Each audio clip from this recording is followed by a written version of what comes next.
Freakonomics Radio is sponsored by Hotels.com. Hotels.com gives you access to hundreds of thousands of hotels worldwide. And when you join for free, you can save up to 20% instantly with member prices.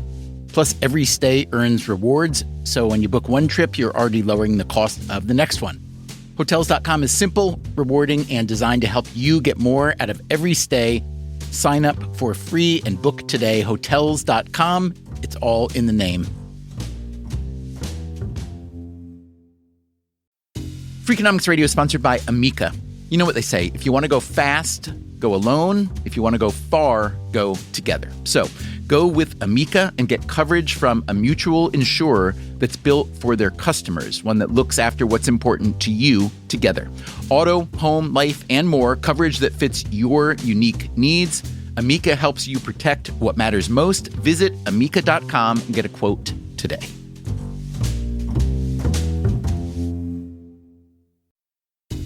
Freakonomics Radio is sponsored by Mint Mobile. Ditch overpriced wireless with Mint Mobile. Cut your wireless bill to $15 a month at mintmobile.com/freak. Upfront payment of $45 for 3 months, $90 for 6 months, or $180 for 12 months. Plan required, $15 per month equivalent. Taxes and fees extra, initial plan term only. Greater than 50 gigabytes may slow when network is busy, includes up to 20 gigabytes hotspot. Capable device required. Availability, speed, and coverage varies. See mintmobile.com.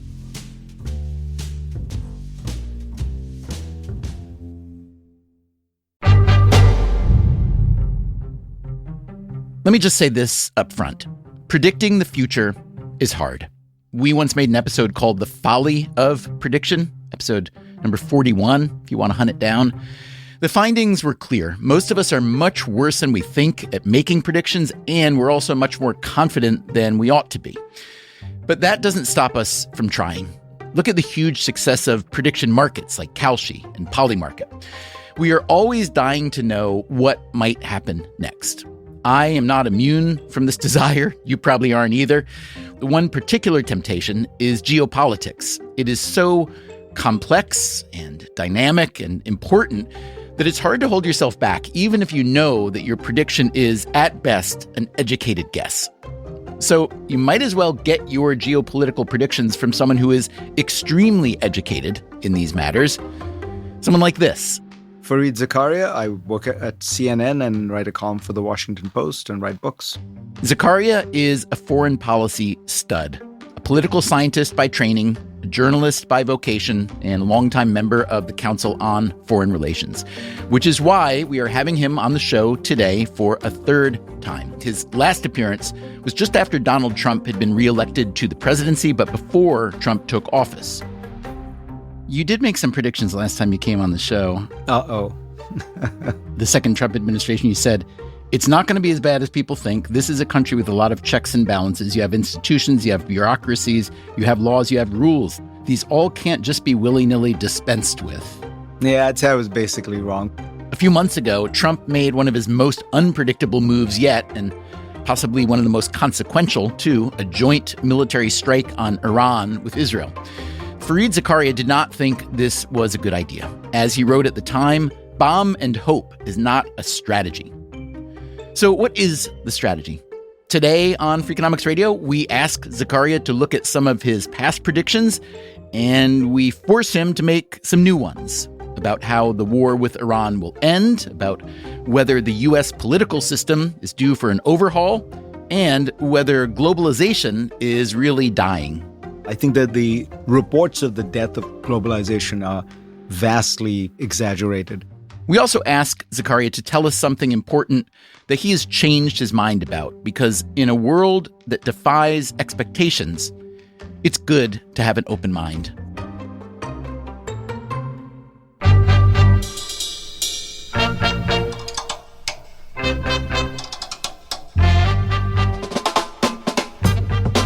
This is Freakonomics Radio, the podcast that explores the hidden side of everything, with your host, Stephen Dubner.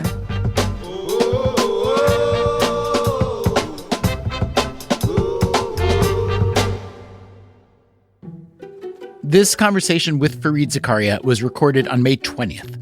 At the time, negotiations between the U.S. and Iran were very much in flux, and depending on when you're hearing this, they may still be. There's also a lot of flux in D.C. as well. I started the conversation by asking Zakaria how the second Trump presidency has compared to his earlier expectations. Dramatically different, mainly because the first term and the second term have been so different. We can see in retrospect that Trump didn't expect to win the first time around, got into office in a hurry, was somewhat nervous about the idea of governing, and in a way delegated authority to a series of people. And all these people, it turns out, act as great constraints on Trump. So Gary Cohn tells us that twice, I think, Trump wanted to do what he did with Liberation Day tariffs, and Cohn persuaded him not to. Jim Mattis has pointed out that Trump said he wanted to attack Iran, and Mattis said that's a really dumb idea and explained why. So I think what happened is for Trump, two things. One, it turned out for him, all these people were disloyal in the end because they distanced themselves or even denounced him after January 6th. And personal loyalty is absolutely pivotal for Trump. But the second is, I think he came to realize that's not how he likes to work. That's not how he likes to run things. You know, after all, he ran a small real estate company where he made all the decisions. There were no layers of bureaucracy. There was no institutionalizing. And that's much more what he likes. So if you look at the second term, it's all die-hard loyalists, people who are slavishly loyal and obedient to him, no matter what they are asked to do. He just likes to wing it, do it on his own, be impulsive. Regime change by jazz improvisation is how one of your recent guests put it. Exactly. Regime change by jazz improvisation. Exactly. And so much of it is jazz improvisation. Reconciliation with China by jazz improvisation. 3 weeks ago, they were the evil empire. Now she is his best friend. It worked in the moment. And I think what you've ended up, therefore, with is a much more ideologically MAGA in terms of what he has done, and then much more amateur.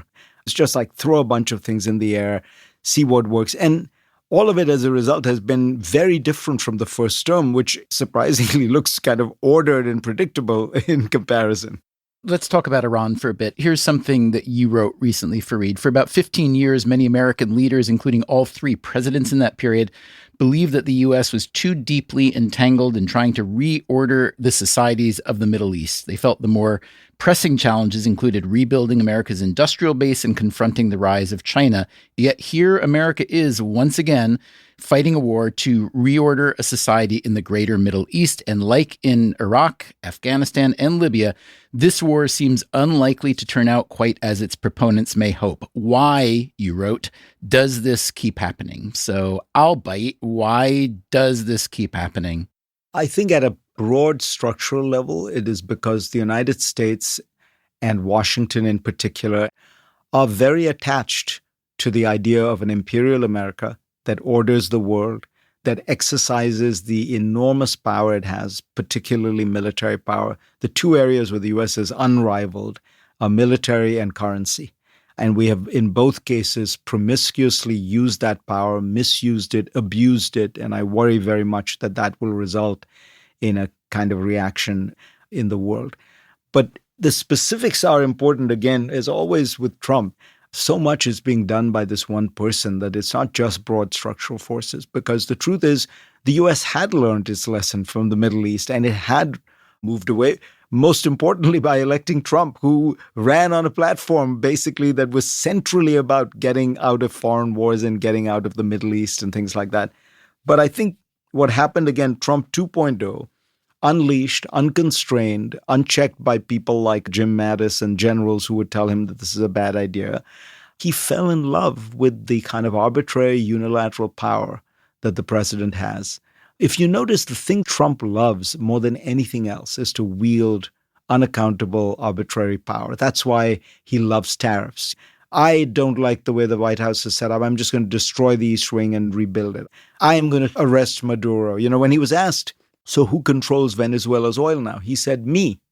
Trump loves that idea. And so I think in that context, Bibi Netanyahu understood how to play Trump and told him to the effect, 47 years American presidents have tolerated Iran. You can be the one to liberate it. And Trump fell for all this nonsense. But it's important to point out it's happening in a Washington that is filled with these imperial elites that have gotten very used to the idea that the United States should run the world whimsically, arbitrarily.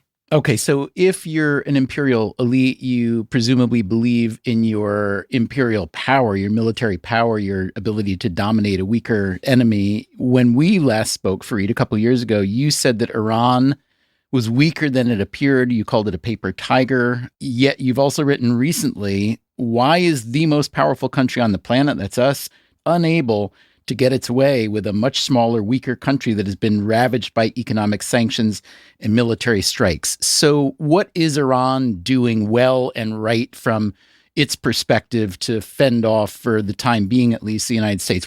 Why is their refusal to buckle working so far? Very good question. And this is a case where actually there's no inconsistency in what I was saying. What I was saying earlier, and what I've always said about Iran, is it's a much weaker country that we make it out. It does not, as a result, pose any direct threat to the United States. It does not have intercontinental ballistic missiles. It does not have nuclear weapons. Something it's important to point out. It has a nuclear energy program that could, if a series of steps were taken that would be visible and obvious and apparent, maybe produce a few bombs that they would then have to weaponize, then they would have to put them on missiles, and then they would have to be able to figure out how to, in an undetected way, do all that and then launch them. So the point I was trying to make there, which I still believe is true, is that it's not an industrial powerhouse. It does not pose a threat to the United States. It does not really pose much of a threat to Israel, given the Iron Dome, which protects Israel from all its missiles. What is true, however, about Iran is two things. One, the regime has shown the ability to survive and survive under very adverse circumstances. Remember, this is a regime that right after its birth was attacked by Iraq in the Iran-Iraq war. And that war lasted for 8 years. So the regime, almost in its DNA, has figured out how to survive foreign attacks. And it is set up in multiple spheres of authority, multiple layers of control for precisely that. And secondly, that it is willing to take an enormous amount of pain. And this is the fundamental miscalculation that the United States has made, just like it made in Vietnam, which is you may be up against a much weaker party, but if they are willing to take more pain than you are, ultimately they will win, in the sense that you can't compel them. And that's what's happened in Iran, which is, yeah, we've destroyed their navy and their air force, as Trump keeps pointing out. But the goal of destroying all those things was to get them to sign on the dotted line. And they are not willing to sign on the dotted line, which means, in some very fundamental sense, so far they have won. This has been a recurring problem in the United States because we always misunderstand nationalism. And we misunderstand the degree to which, you may be talking about a small, weak country, but they have a powerful sense of nationalism, and that makes them unwilling to cry uncle. If you think about Iraq was created in 1921 by the British. Iran has been around for 5,000 years. This is one of the places in the world with the oldest and strongest conception of national identity. And you thought 2 days of bombings and the whole thing would collapse. It was insane. Fareed, what do you think Iran looks like a year from now? Who's running it? Who are they fighting with, if anyone? What's their relationship between Iran and the U.S. and maybe Iran and Israel? I think the most likely scenario is that there is some kind of a deal that is arrived at between Iran and the United States. And so what does that look like for Iran? It means, first of all, Iran has essentially morphed from a theocratic regime to a military dictatorship. Because what has happened is, by attacking Iran, you consolidated the really tough guys in the regime, the IRGC, the Revolutionary Guard, and they now call the shots. The new Ayatollah, who is Khamenei's son, is very much a creature and an ally of the Republican Guard. But they now have the real power because he doesn't have the kind of legitimacy and authority that his father did. And so it's become more of a military dictatorship. The regime is maybe more oppressive than it was before. It has, in a sense, been legitimized by the deal that is made with Donald Trump, of all people, right? This is a guy who is, in effect, negotiating with them, had to make some concessions to them. And what they will look for, I think, is a broader resolution of the conflict. Trump is trying to get them to do a kind of quick ceasefire. What they're saying is, no, we have this weapon that you made us realize we have, the ability to close the Strait of Hormuz and threaten the world economy. We are not going to give it up without some kind of resolution of the broader issues involved, meaning some kind of understanding that the Islamic Republic is legitimate and is here to stay. Along with lifting of oil sanctions, et cetera, et cetera. Some lifting of the sanctions, and maybe not just the oil sanctions. There are more sanctions involved.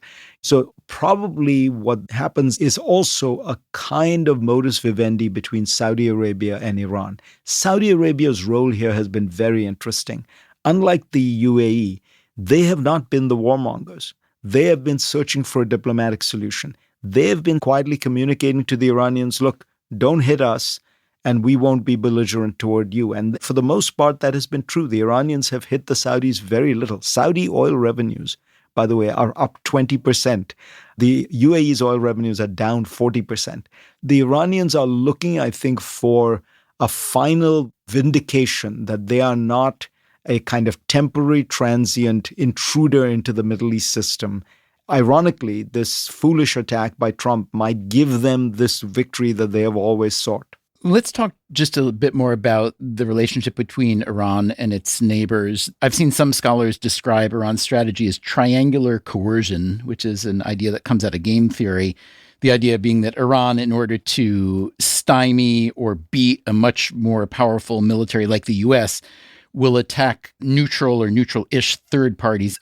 Were you surprised to see Iran do that? And what do you think are the ramifications of those attacks, especially on the UAE, let's say?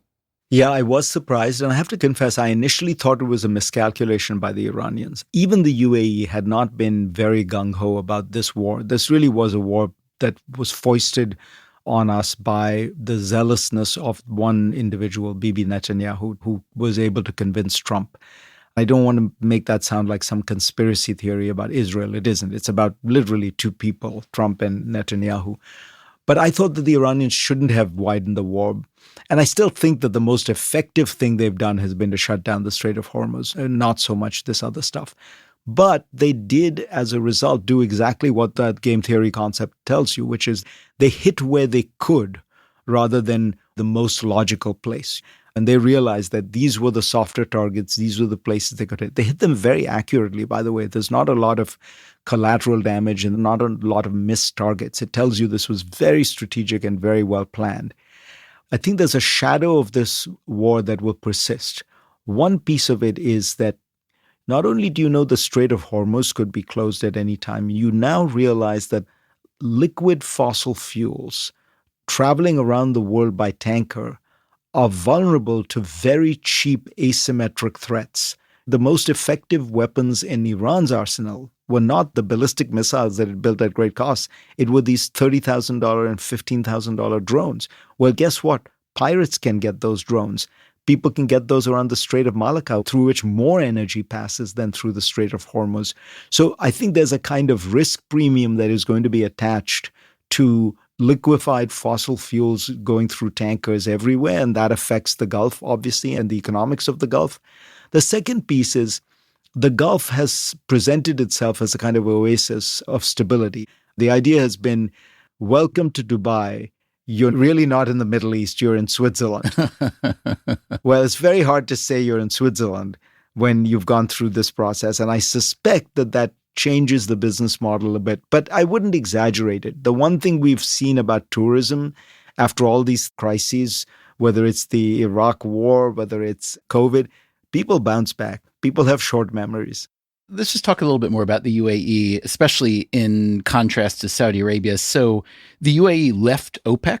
It seems to be developing more of a rivalry with Saudi Arabia. Also, the UAE has been using the Iron Dome system from Israel to defend itself against Iran, even though cooperation with Israel is still taboo among most of the Arab public. So where is the UAE positioning itself? Where does it find itself in a year or three from now, especially in relation to Saudi, Iran, Israel, and the US, let's say? So it's important to understand what the UAE is, because it looms large in our imagination. And it is run by a very forward-looking, very technologically sophisticated, very economically sophisticated regime. So this regime has been able to invest in all kinds of ways so that the UAE is not really fundamentally an oil economy anymore. It is a vast series of hedge funds that sit atop a bunch of oil.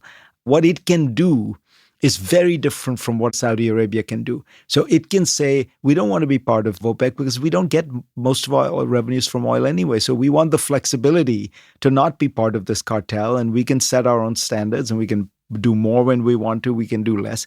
We can get much closer to Israel because we don't really have that large a native population, and we keep them very comfortable with all kinds of lavish subsidies anyway, so they're not going to rebel. And we can become part of the Israeli technosphere and move into advanced industrial economics rather than being stuck in the Middle East. The Saudis, on the other hand, Saudi Arabia is a real country. It has 30 million people. It relies largely on its oil revenues, though even they are modernizing. And I think the Crown Prince realizes he needs a plan for long-term stability. One of the great learnings that has taken place for Saudi Arabia and for the Crown Prince is he came in a young man in a hurry, very hot-headed, and he goes to war with the Houthis. He does a blockade on Qatar. He gets angry with the Sunnis in Lebanon. Now it's very different. He's established diplomatic relations with Iran. He's made a rapprochement with the Qataris.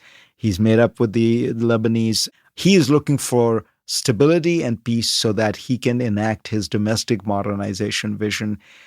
But he is a real country with real public opinion, and I think it's going to be much harder for him to normalize with Israel in the wake of Gaza. I think he'd like to, because I think they all like the idea of tying up with Israel economically and technologically. But he's going to need some movement on the Palestinian issue. Where do you think that moves? Because it's been put on pause during the Iranian war. You said earlier that Israel was not really under threat by Iran, which surprises me because the proxies Hezbollah in the north and Hamas in the south, it certainly, I think, feels like a constant threat if you're living in Israel. But what do you think happens in Gaza over the next 1 to 3 years? Is it a Palestinian enclave, or is it something totally different? Yeah, what I meant is that Israel is not under existential threat from Iran. And I agree with you. If you're living in Israel, it's a life of enormous anxiety and worry and things like that. But, we know what the numbers are. Hezbollah launched a lot of rockets against Israel over the last 20 years. The number of Israelis they were able to kill was tiny. The Iranians have never even tried a major offensive against the Israelis that have, again, achieved more than pinprick success. But the larger point, I think, is Israel's political spectrum has shifted so far right that I don't see how you could get the minimal concessions on the Palestinian issue that the Saudis would need to be able to make a deal. And why do the Saudis care that much about the Palestinian cause per se? I don't think they really do.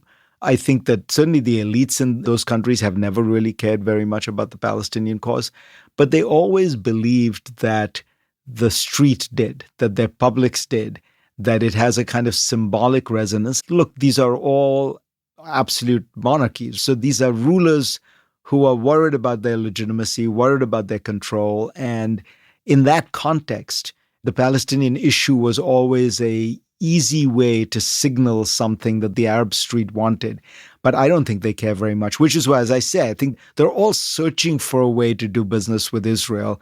They need enough symbolically that allows them to do it. And all I'm saying is, I think Israel has moved so far on this issue that the minimum of what the Saudis need would break Netanyahu's coalition right now. So it sounds like you're suggesting just a stalemate for the time being. I think so. I mean, it's possible that the Saudis find a creative way around it. Maybe what will happen is a more under-the-radar, quiet cooperation, the way the UAE and Israel are doing right now. But you notice the Israelis leaked that Prime Minister Netanyahu visited the UAE during the war.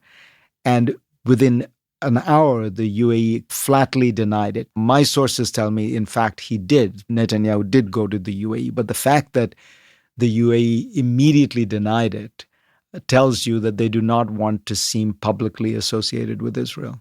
How do you see Netanyahu over time as a leader of a country trying to defend itself as a lone democracy in a region where there's hostility directed toward them for a variety of reasons? Look, I think Bibi Netanyahu is one of the most skillful politicians I've ever met. He is incredibly smart, incredibly well-read, incredibly learned. He understands how to play the Israeli system, but he also understands almost as well, maybe even better, the American system. It's quite unusual to have that. When he shakes the hand of a monarch in the Middle East or a Putin or a Trump, is he reliable?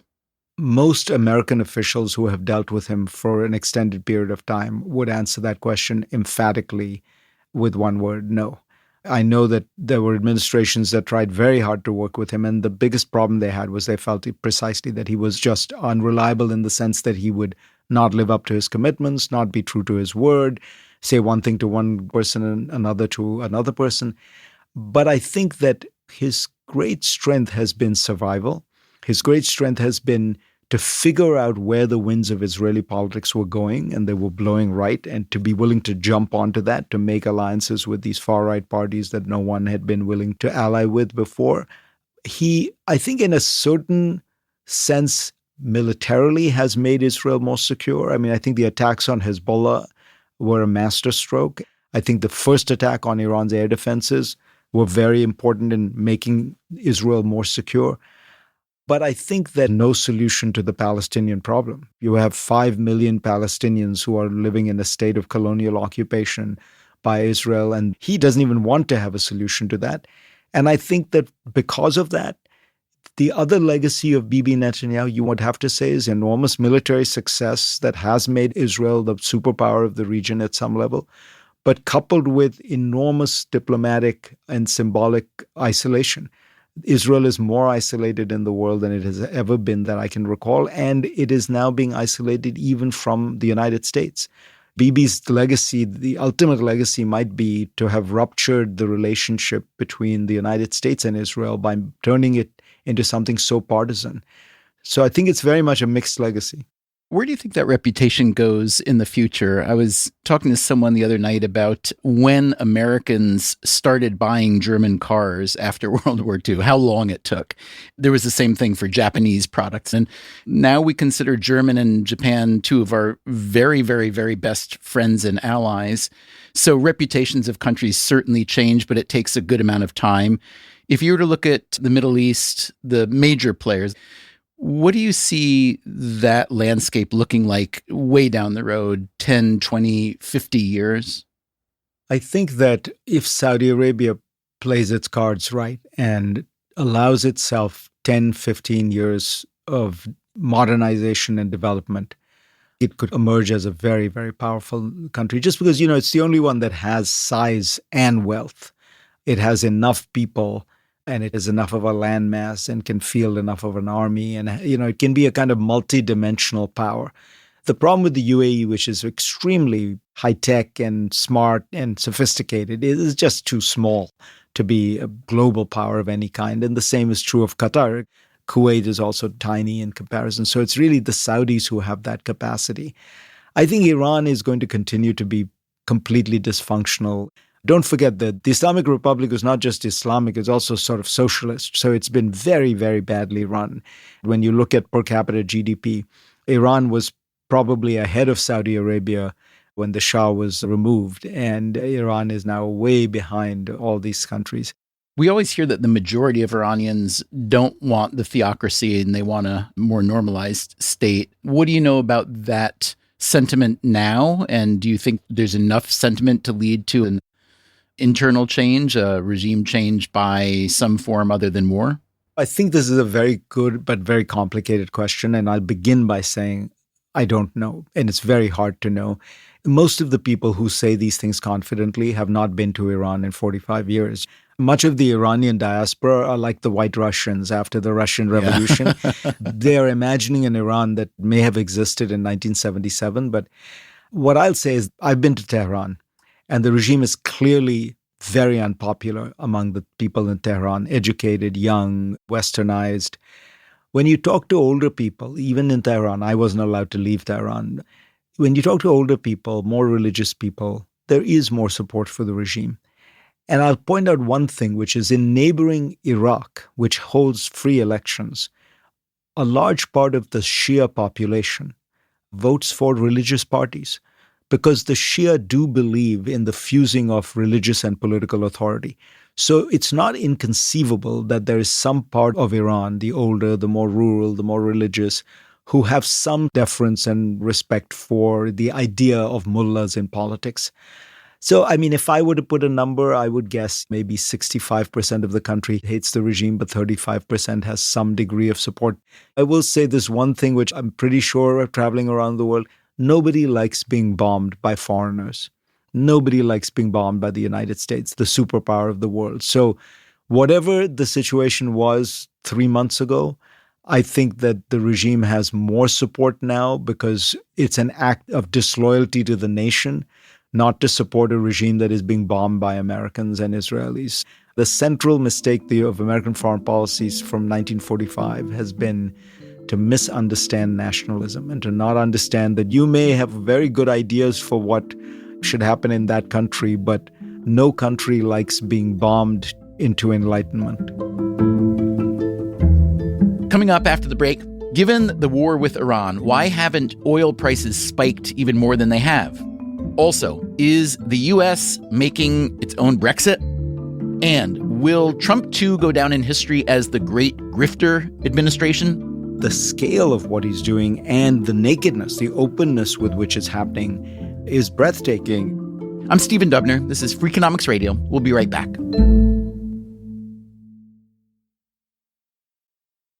Freakonomics Radio is sponsored by Mint Mobile.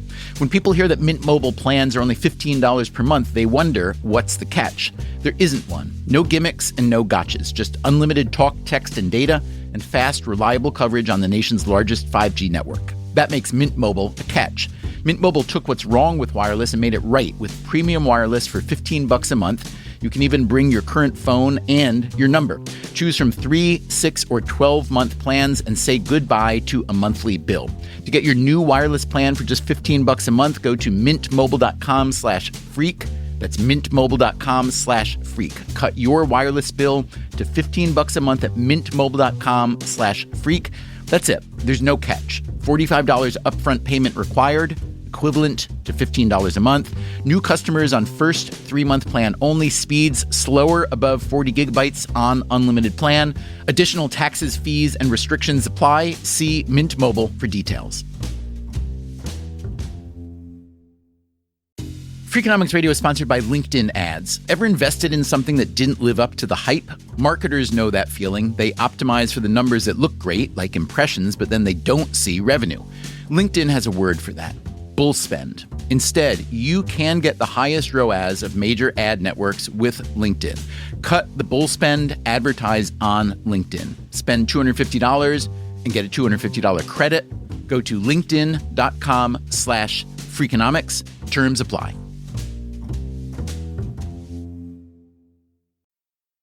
Freakonomics Radio is sponsored by PNC Bank. Boring, great word, bad rep. Yet time and time again here at Freakonomics, we find that when something culture-changing happens, boring things like calculations and careful planning are usually behind it. Which begs the question, why not apply it to other aspects of life, like banking, for example? Well, PNC Bank did since its inception, proving time and again that the best banking strategy isn't the exciting type, but the steady, reliable, definitely not YOLO type. PNC Bank, brilliantly boring since 1865. Brilliantly boring since 1865 is a registered mark of the PNC Financial Services Group, Inc. PNC Bank, National Association, member FDIC.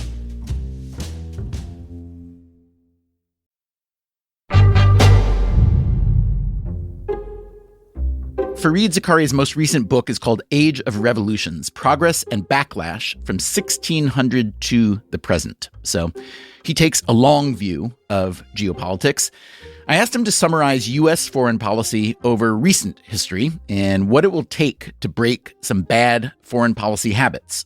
The U.S. has to find a way to transform, amend, reform and stabilize the international order that it created after 1945. I think what people forget is that the international order we created after 1945 is pretty much unique.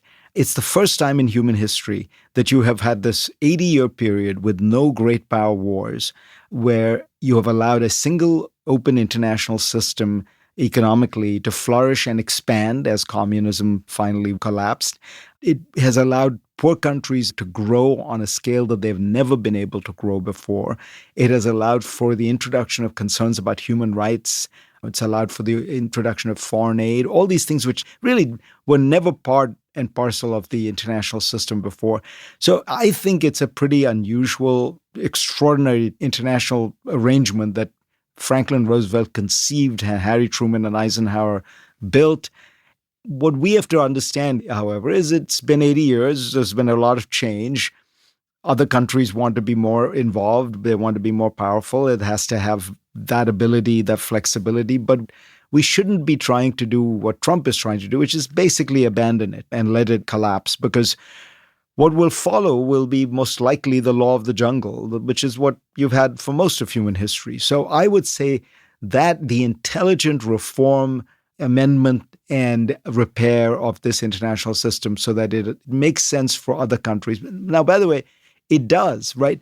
China, for all its desire to, quote unquote, replace the United States, has grown rich and powerful under this very international system. And it is aware of that, which is why it is not trying to tear it down. It's actually the second largest supporter of the United Nations now, right? Which is amazing when you think about where Mao's China was only 40 years ago. It was a rogue revolutionary power.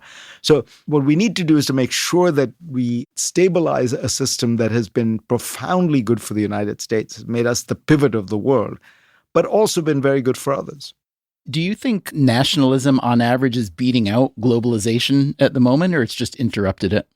Oh, not at all. I think that the reports of the death of globalization are vastly exaggerated. Look at it this way. So Trump has, as a result of his nationalism, taken the United States and gone from being the most free trade country in the advanced industrial world to the most protectionist country in the advanced industrial world. We now have the highest tariffs of any advanced industrial country. However, if you look at the rest of the world, what they are doing is more free trade, not less. The European Union's response to Trump tariffs was to lower tariffs between Europe and Latin America, lower tariffs between Europe and India. Canada's response to American protectionism has been to lower the tariffs between China and Canada, between Europe and Canada, between India and Canada. Some of these deals haven't been finalized. But what you see is the rest of the world trying to kind of re-globalize in a different way. Some of them are being wary of too much dependence on China, but what do they do when they think they're too dependent on China? They go to Vietnam, India, Mexico. Last I checked, those were still foreign countries, right? So it's a very interesting re-globalization. And if you look at the strength of the global economy, the ability to withstand COVID, the ability to withstand this oil shock, which is the largest energy shock in the history of the world, it is because of globalization. It's because you can shift sources of production so easily. So I think you're seeing actually the resilience of globalization these days. Are you surprised the oil shock hasn't been even steeper than it's been? Yes, and I think part of it is that markets are very sanguine, and maybe they will be right, but maybe they will be wrong. If you look at two things. One, it's this point about the resilience of globalization. There was a lot of things people were able to do to quickly compensate for the loss of oil coming out of the Gulf.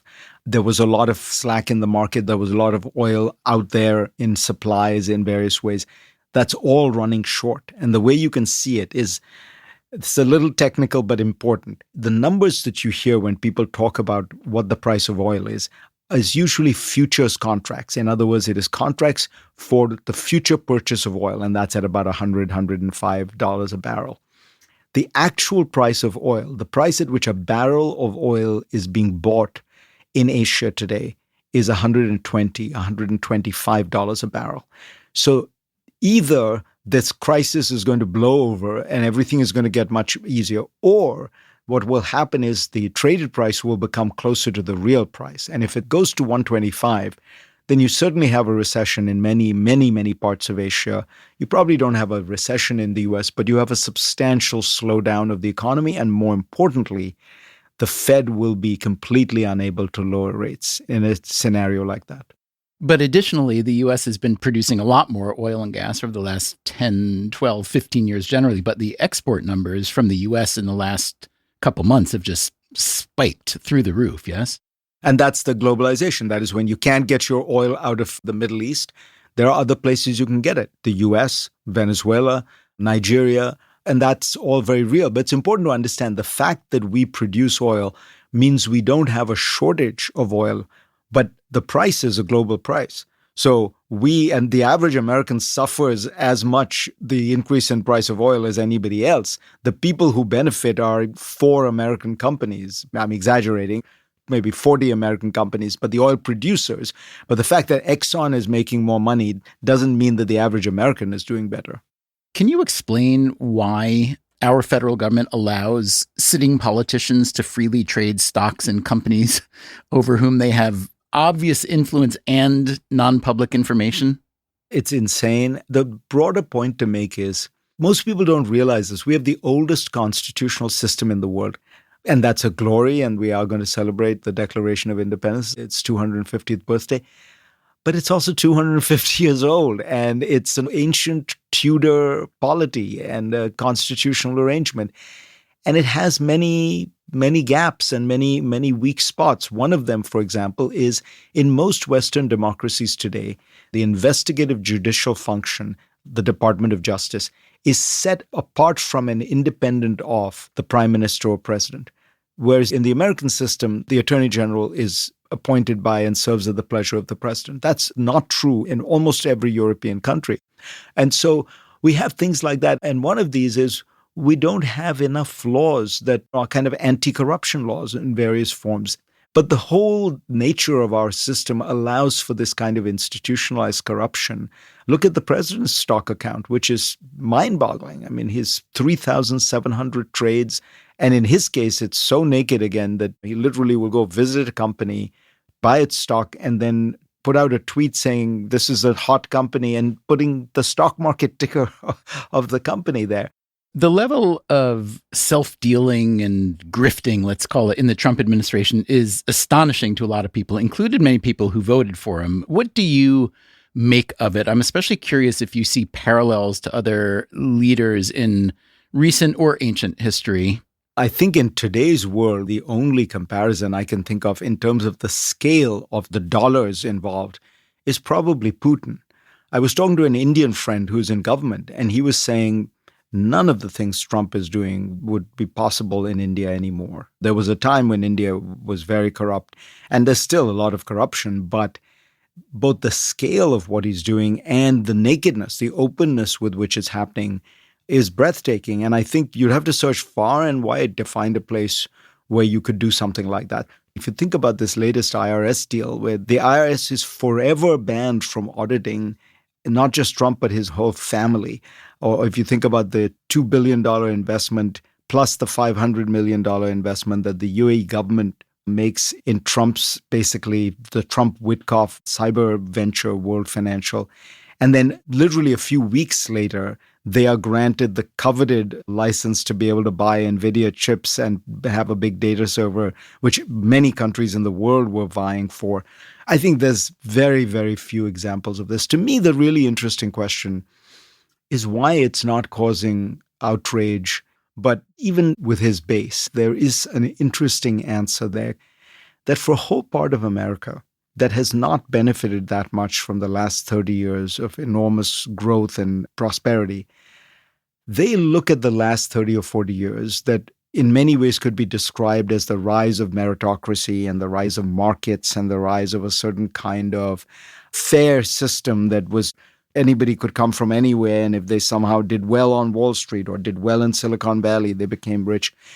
There's a whole segment of America that looks at that and says, you know what, I don't know about all that. It just feels fixed to me because it looks like somehow you guys all get into these fancy colleges. Somehow you guys all get fast-tracked for these fancy jobs. Somehow you guys all end up with IPOs. I'm not saying it's right or wrong, but I'm saying there's a very powerful feeling among the have-nots that the haves have gotten to where they have through a lot of connections and self-dealing and internal promoting. And as a result, they look at it and say, the system's fixed and corrupt anyway. Trump is doing it openly, nakedly. In a sense, it's worse, but we don't care. Everyone was doing it. And that feeling, I think, is what, in a strange way, has allowed Trump to get away with what otherwise is a staggeringly open level of corruption. Putting Trump himself and his family aside for a moment, do you feel the U.S. is in, let's call it a secular decline? No, I think that the astonishing thing about the United States, and I often try to explain this to my European friends, is it's a country of enormous variety, variation. It's a ragged country, by which I mean, yes, the subways look dirty and the highways look like they've got too many potholes on them. And yes, we have no high-speed rail. And yet, look at the AI, look at the technology companies in general, look at the cutting edge of biotech, look at pharma. The US is at the same time the most advanced country in the world by far, and the country with the worst infant mortality statistics in the developed world. You have to be able to understand that contradiction. The simplest number I can give you is the US's percentage share of world GDP in 1980, when Ronald Reagan was inaugurated, was 25%. Since then, you have had the massive rise of the rest, as I call it, the emerging markets. China gone from essentially 0% of global GDP to 15% roughly. India has gone to, I think, 3 or 4%. All this massive shift in power. Do you know what the US's percentage share of world GDP today is? I'm guessing 25%. 25%. We have managed to maintain our market share. And the reason is there are enormous parts of the US that are incredibly productive. And in general, we are a much more supple, flexible economy. The things that Trump often rails against, the fact that we have let manufacturing decline so that we could let services and technology and all that boom. That's the flip side. But as a result, the US is astonishingly productive, astonishingly advanced in many areas. It does, however, have that feature that there are many measures by which it is among the worst, if not the worst, in the advanced industrial world. So considering there's been so much chaos, considering there's been so much, let's call it anti-democratic action at the federal level, considering that Trump and his family administration have self-dealt a lot, you still say the U.S. isn't in secular decline. Walk me through, in your mind, not the fantasy version that you would like to happen, perhaps, but the real version that you think will happen politically for this country. I can't give you a pure prediction because so much of it depends on what human beings do. There's human agency here. So I'll give you what is my hopeful prediction, but not entirely divorced from reality. So Trump's very unpopular, which tells you that probably he will lose the midterms or there will be some setback.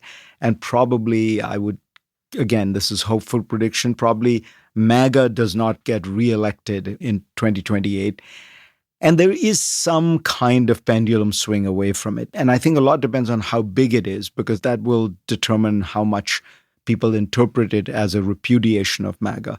On the other hand, the Democratic Party is not winning any approval rating wars either. No, it isn't. But on the generic ballot, it's doing much better. It's leading by a lot. So let's assume that there is some repudiation which allows for some tightening of ethics laws. One of the things we've realized is there's just too much leeway in the executive power for corruption and abuse of authority. And that probably, as with post-Watergate reforms, you need another round of these reforms. Meanwhile, the U.S. economy continues to do what it's doing very well. I think China, while very powerful and extraordinarily impressive, has its own problems. It has demographic collapse. It has huge debt problems. There is too much government direction of the economy, which will have its own shortfalls. So you look at that and you say, who's the competition, right? Japan is in total demographic decline. Europe is turned into a museum. India is still too small to be a viable competitor. So the US remains the least dirty shirt in the laundry pile. And I think we continue in exactly this kind of chaotic fashion. John Kenneth Galbraith said in The Affluent Society, which was published in the early 1960s, I think, he said the mark of the United States is private affluence and public squalor. And you know what? I mean, if it was true in the early 1960s, maybe people are hoping for a transformation, but we'll always be this ragged, uneven country. But I don't see a collapse. I think that for that to happen, you'd need a lot more to go a lot worse. Galbraith was not just a well-regarded economist, he was also one of the most realistic, especially when it came to predicting the future. The only function of economic forecasting, he once said, is to make astrology look respectable. I'm Stephen Dubner. This is Freakonomics Radio. We will be right back to finish up our conversation with Fareed Zakaria.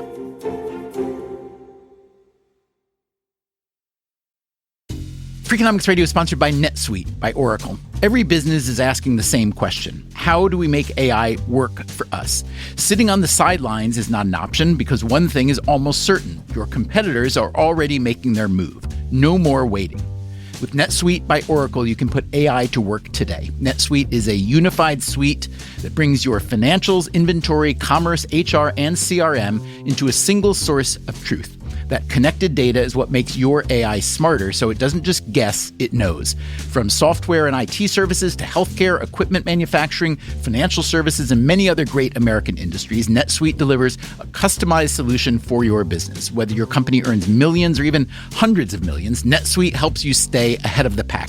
If your revenues are at least in the seven figures, get their free business guide, Demystifying AI, at netsuite.com/freak. The guide is free to you at netsuite.com/freak, netsuite.com/freak. Freakonomics Radio is sponsored by Figure. Did you know that 40% of homeowners own their home outright? If that's you, don't let your equity sit idle. Tap it with a home equity line of credit. Figure, the #1 non-bank HELOC lender in the U.S., helps tap equity you've built in your home so you can do things like tackle a renovation or pay down debt.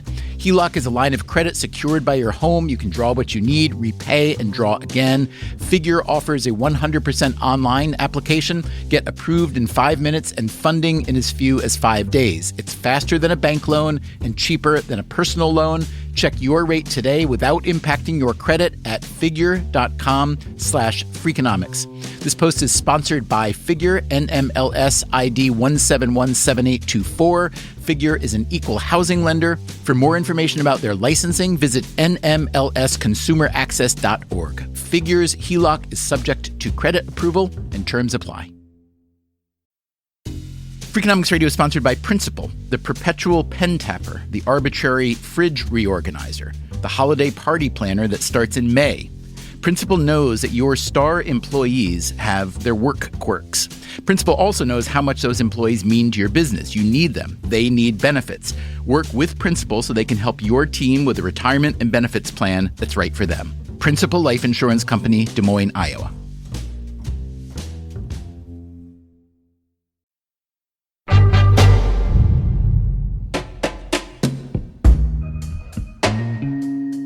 Let's talk about American electoral politics for just 1 minute. It doesn't take a lot to be dissatisfied with the current electoral political system in the U.S. Most people are pretty dissatisfied with many, many elements of it. The way that primaries drive the races, the way that Congress has standstills and partisan friction and so on.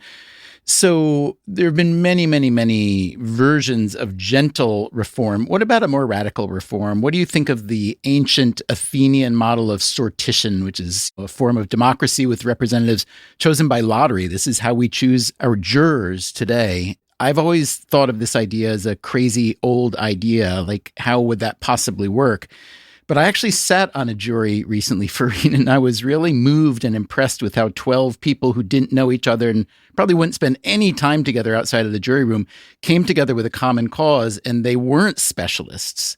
They weren't chosen for their expertise in any area that the jury was engaging in. They were just chosen because they happened to live in a place where they were required to serve jury duty. And the idea being that rather than electing people who managed to win an election because of their personality or money or background, you're choosing actual representatives. I know that sounds crazy, probably even to a political scientist like you, but I'm curious to know what you think of it.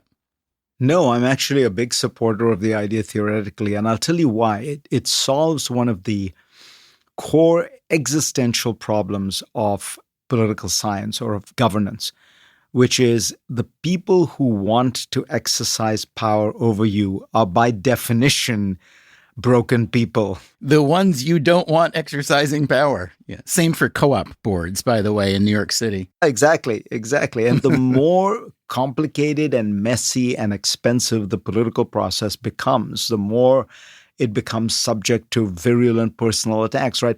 So how do you solve that problem, which is that there's a huge, what economists would call selection bias problem. Well, as you say, the ancient Greeks had this system, which is you randomly pick people and you let them run it. Now, there are issues of what would it mean to run something? What would it mean to have that political power? Because there's a lot of very technical stuff that happens in government. And you'd need probably a much more activated civil service than we now have.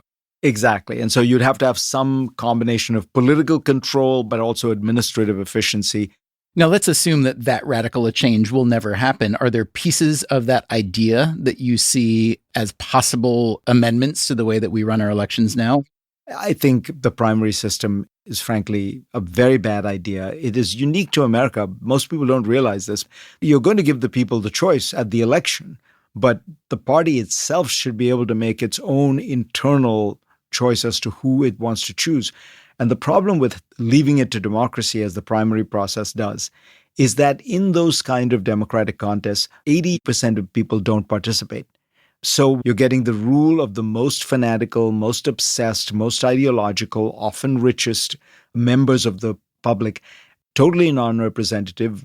And if you think about what the old system was that is often caricatured, the people call it the smoke-filled rooms, right? Which is the ultimate negative thing you can say nowadays, is to imply that there were cigarettes involved anywhere. I think they were cigars. It's okay. And what were these smoke-filled rooms? They were filled with mayors and aldermen and senators and congressmen and governors. In other words, the people who chose the candidates were themselves elected officials who had a lot of experience getting elected by the general public, not just by the Democrats, not just by the Republicans, but in general elections.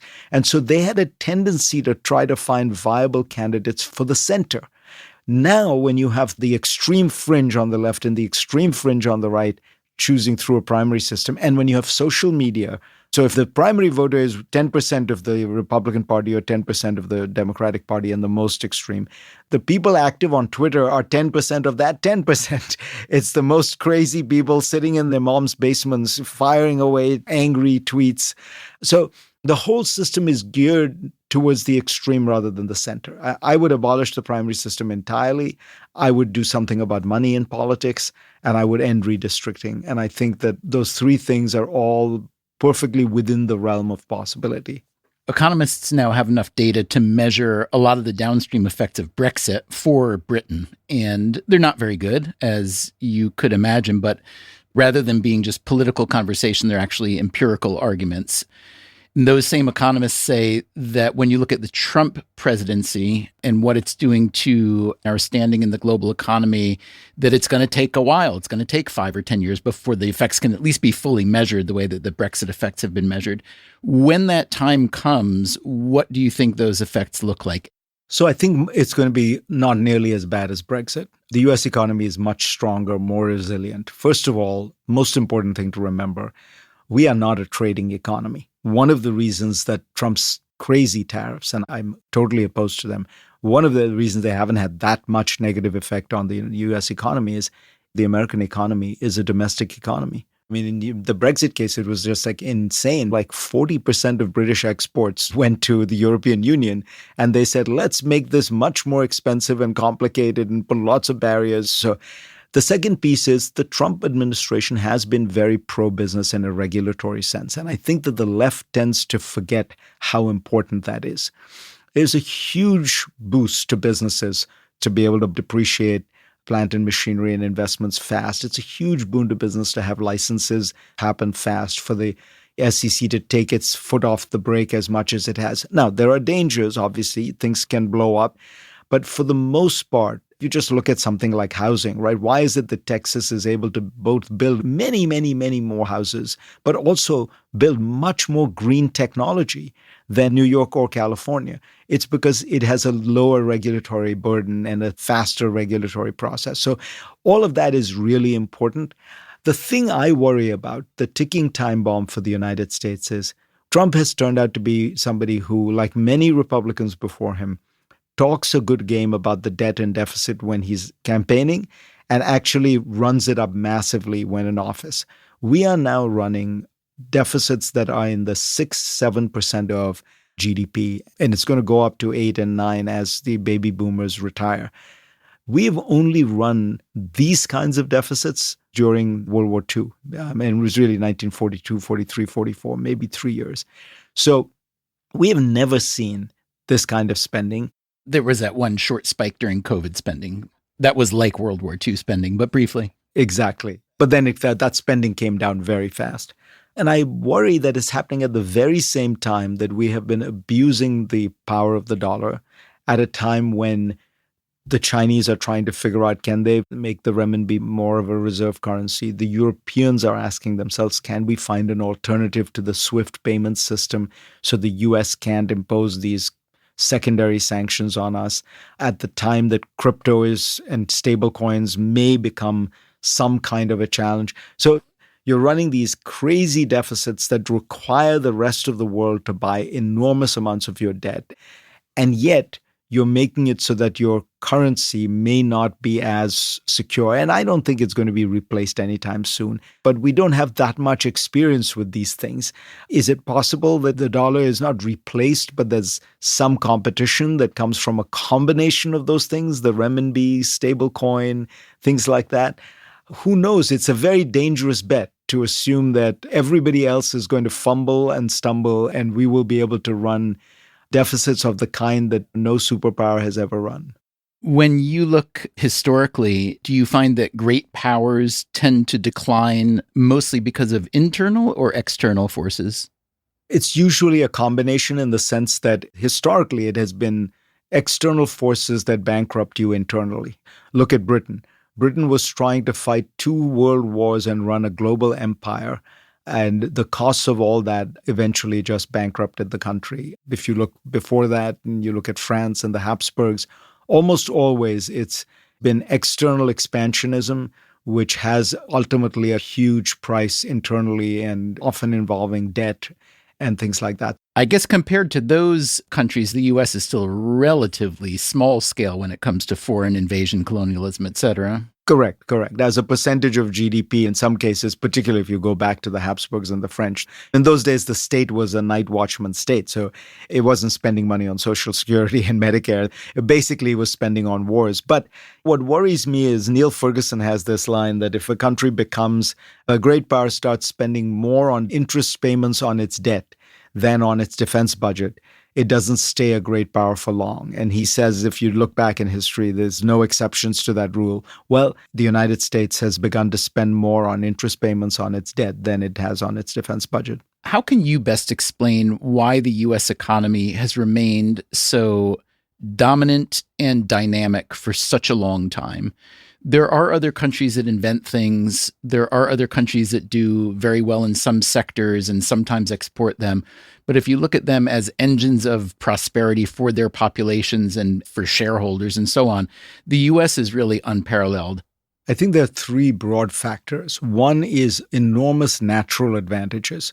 The United States geographically is built to be rich, by which I mean it has the most fertile agricultural land in the world.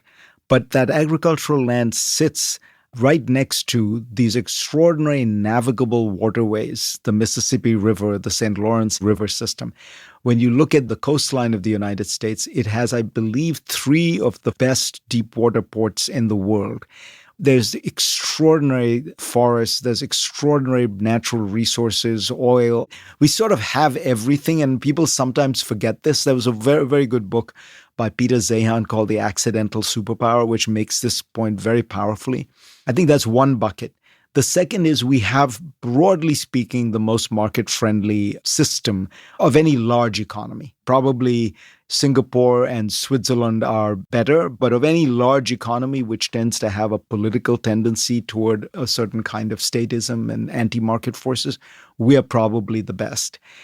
And I think the third is immigration, because what immigration does is it gives you, and I mean historic immigration over the last 250 years, it gives you people who have an insatiable drive for success. I often, when talking to businessmen, when I make the point about immigration, I tell them all, you've all been incredibly successful. Now, let me ask you, put up your hands, those of you who think your children are as driven to succeed as you are.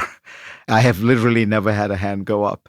And the reason is children rationally react to the circumstances that they are in. The poor person in Mexico who's crossing the Mexican border on pain of death so that they can come and wash your dishes, that person has drive. And we've had that for 250 years. You talk about selection bias. Those are people who wanted to be somewhere more than the others around them or found a way to get there. Exactly. And then and the high-end part is the particularly dramatic part. We think that America's lead in the sciences is some kind of natural God-given thing. Well, it happened, if you think about it historically, it's a very unusual recent thing. In 1933, Germany had won more Nobel Prizes in science than Britain and the United States put together. But what happens after 33 is Europe gets consumed in the conflagration of World War II.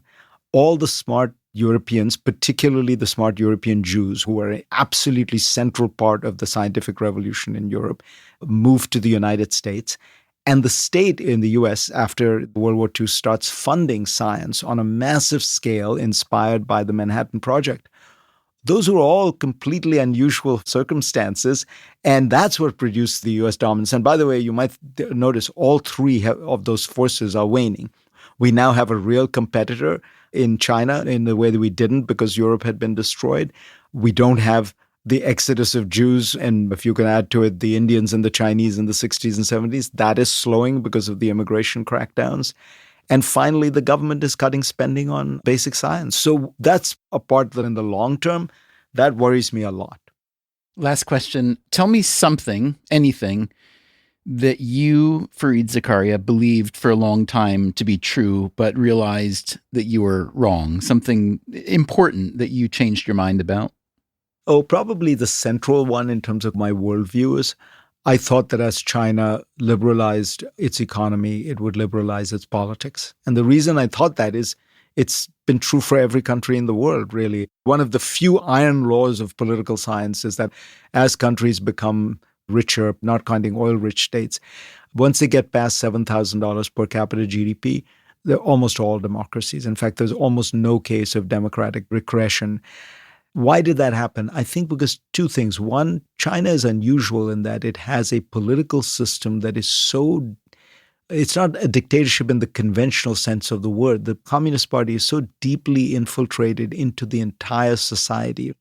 And secondly, human agency. The Chinese watched the collapse of the Soviet Union and they said, we're not going to let this happen to us. Xi Jinping's absolutely clear in his writings and his speeches. He says that when the Soviet Union opened up its economy and opened up its political system, at the same time, what they ended up doing was causing chaos and a collapse. And so the implication is we'll open up our economic system, but carefully and in a modulated way, and we will not open up our political system. And so far, they've been able to pull it off. Do you think she is happy that the U.S. has gone to war with Iran? Oh, he has to be. This is a godsend for the Chinese. First of all, it takes the focus off Asia.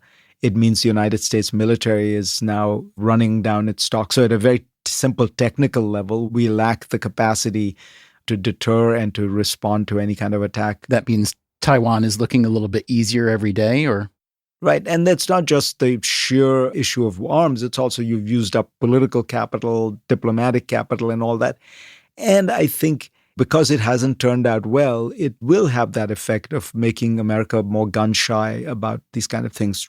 This Iran war is, I cannot think of a geopolitical mistake that the U.S. has made that has been so consequential. Because Iraq was very expensive, but it didn't have this spillover where look at what Iran has done. It has redounded massively to the benefit of Putin and against the Ukrainians. So the war that we cared about, that is kind of system threatening, actually is making things worse. It's hurt all our closest Asian allies like Japan, like South Korea, like Taiwan, who desperately need stable and low-priced energy. It's hurt the core of our alliance with Europe, which is also facing massive new energy bills. It's discredited us because we did it in a way that was completely illegal. We didn't even bother to go to the UN. And then it has rehabilitated the Iranians who were in bad shape before this. I think it's very hard to find an event that has had as many costs for the US with as few benefits.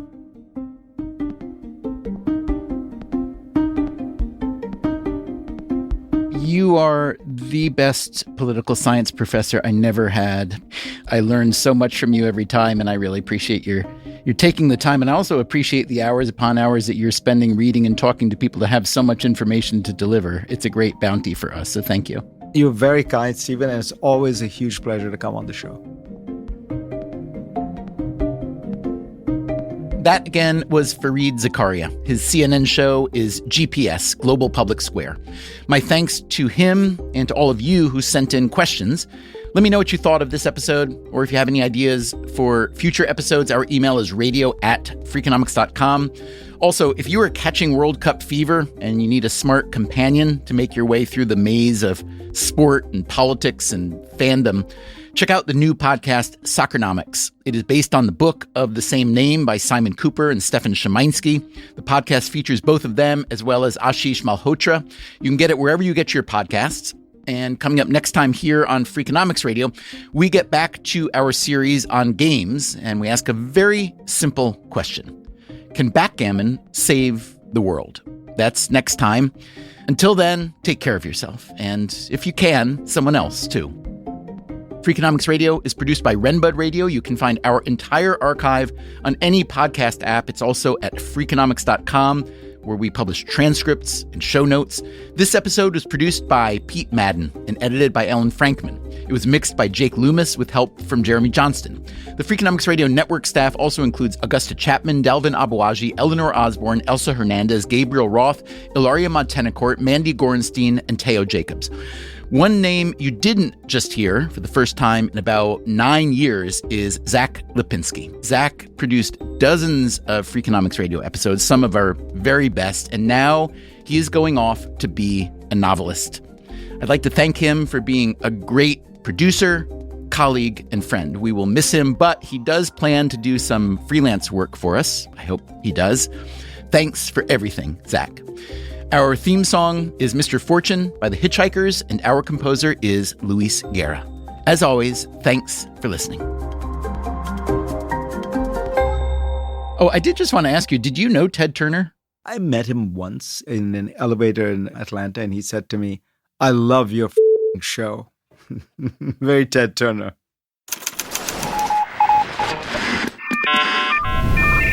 The Freakonomics Radio Network, the hidden side of everything.